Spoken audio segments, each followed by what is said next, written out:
And I thought he was gonna slug it, right? Hey fam, what's up, what's up, what's up? This is Robert Anton here, robertantonnyc.com, coming to you with your no frills American Idol commentary from a singer. And what a show it was tonight. Oh my God, let me tell you. I was screaming and hollering over here on the Twitter save, and I did a reaction video. I guess I'll post a link when I get a chance. But anyway, let me get on with the commentary. What happened? What happened? Tonight, the Idols performed 2 songs each, and the theme is American classics, and all these are chosen by America. So all the songs in round 1 and 2 are chosen by America. It's the top 7, but the top 6 will be revealed because 1 is going home. And round 1 started with Tyanna Jones. She did Why Do Fools Fall in Love by Frankie, Lymon, and the Teenagers. And this started out kind of faux musical, slow, and I didn't like it, but it got better when it hit the pace and she got to the bop and smizing at the camera and the audience and stuff like that. It was a very cute performance and ending. Just wasn't a whole lot of oomph, a lot of grit there. Keith said he wanted a little more edge. J-Lo called it a taste of the fun Tyanna. Harry said it was strong but wanted more movement. Then Clark Beckham was safe. He did Superstition by Stevie Wonder, and he started this out scatting along with just his guitar. It was very nice. I liked the little fake out the first time he was going to hit the Superstition. Man, he faked us out, did something else, came back and did the Superstition, then ended on a scat. Very inventive. Probably the best that I've heard, like just as far as it being the arrangement and stuff like that, different from the original. Just the best that I've heard of this song, I think, ever. J-Lo told him he looks good. Harry said it was about as good as he could have done the song. Keith thought it was really cool. Then Jax did Piece of My Heart by Janis Joplin. And I know a lot of people have been waiting for her to do some Janis, and it was worth the wait. She's not nearly as gruff as Janis, but this sounded good in her voice. She felt a little restrained on it. I mean, it was kind of prim and proper even in places, while still having a nice little drive and really showing off what she could do. Harry said her timing was really impressive. Keith said she sings well with the band. J-Lo called it a tough song and said she did her thing with it. And if you think I do my thing with the commentary, make sure to thumb it up and let me know. It also lets other people know that we are over here discussing Idol.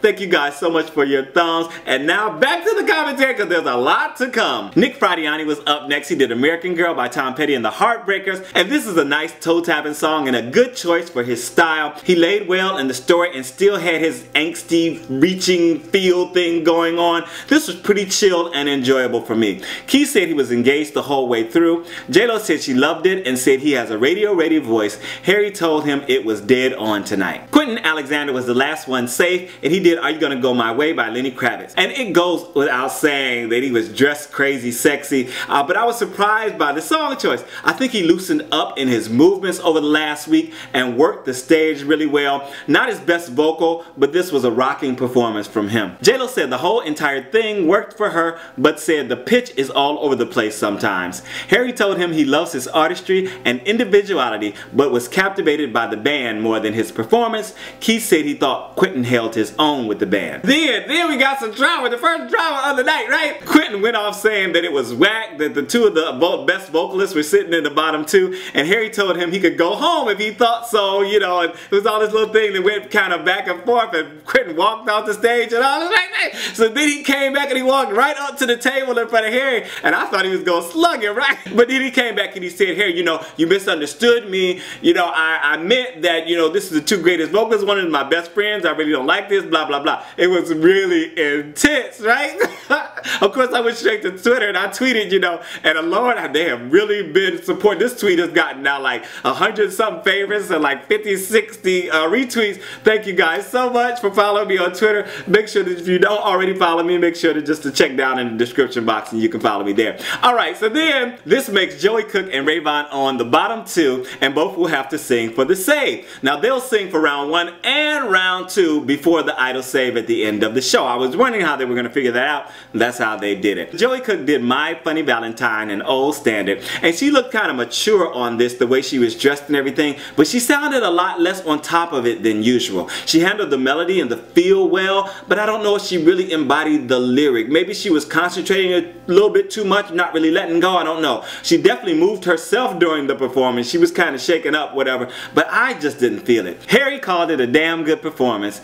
Keith said he likes that she goes well outside of her comfort zone. J-Lo said it didn't move her. Then Rayvon Owen did Long Train Running by the Doobie Brothers, and he started out stepping with the background singers, you know, doing his thing and really trying to engage the audience. He had a nice blues tilt on the vocal and even added a little choreography while he was doing his thing by himself. I was like, go ahead on. The ending was really nice too. Vocally, he kind of slowed it down and gave a little, you know, everything what he does. Really, really nice. Keith told him he wanted to feel something a little bit. J-Lo said he keeps fighting. Harry told him there's a lot to admire about him and said he sang the song fine. We started round 2 with Clark Beckham. He did Moon River, and he takes back to the piano in his suit and tie for this. It was sweet and classy and very old-fashioned, and I didn't mind that at all, actually. I thought it was sweet and emotional also, which the emotion that he brings to everything is just so beautiful in his voice.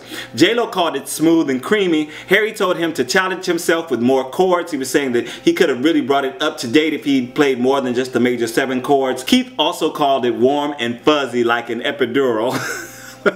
What?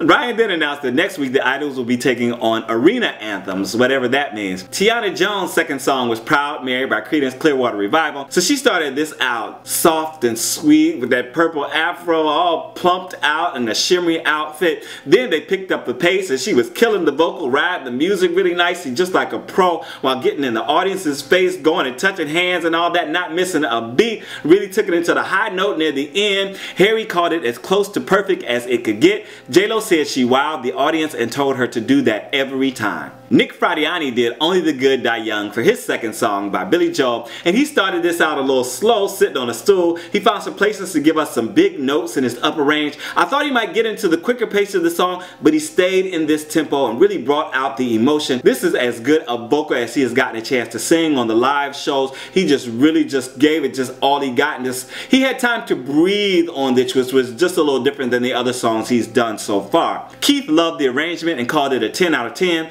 J-Lo agreed with Keith and thought it was great. Harry thought it was adventurous but said it threw him off. Quentin Alexander did The Sound of Silence by Simon and Garfunkel for his second song, and this is really right up Quentin's alley. It's very emotional, lends itself to a dramatic interpretation. He had some good melody changes but also got a little lost in places. I like the big notes he added and fit really well in the song, and I love the ending. He has just a way of just holding out those notes and just making you feel it, just like, okay, go ahead, oh boy, go, like you're rooting for him, so he'll let it go, right? I really enjoyed this. J-Lo called it dramatic and moody. Harry liked his interpretation and the tone of his voice, but again told him to focus on his pitch. Keith called him really unique. And Quentin then apologized to Harry and the judges, and Ryan said he thought he was going to go hit him, right? And Quentin said, I was raised better than that. And that's a good thing. Yes, you definitely were raised. He's definitely a gentleman, but it did look like he was about ready to sock Harry. What good with it?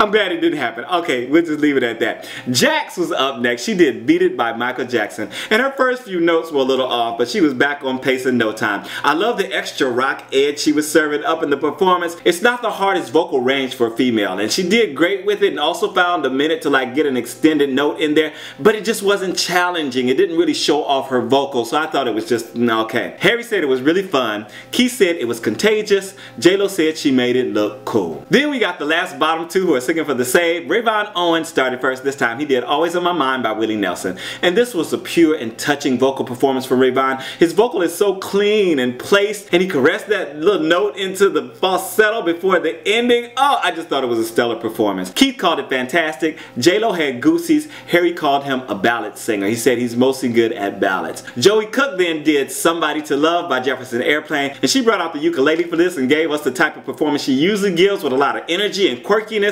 This was a lot more intense and confident than her first performance, and she just had such great attack on him. J-Lo said it gave her all the colors of what Joey Cook is. Harry called it a solid vocal performance but loved her inventiveness and presentation. Keith said well done. And then it was time to vote on the Twitter save. I voted on both accounts for Rayvon. I couldn't help myself, I had to. Then Rayvon Owen gets the Twitter save. Joey Clark goes home, and I was freaking out. I did a reaction video to it. You guys gotta go over and watch it. Oh my god, I was screaming long after I cut out the video, right? My poor neighbors. Anyway, this is Robert Anton, robertantonnyc. I hope you enjoyed the commentary. Let me know what you thought about the show down in the comments. Thank you guys so much for your thumbs. I am out. Peace.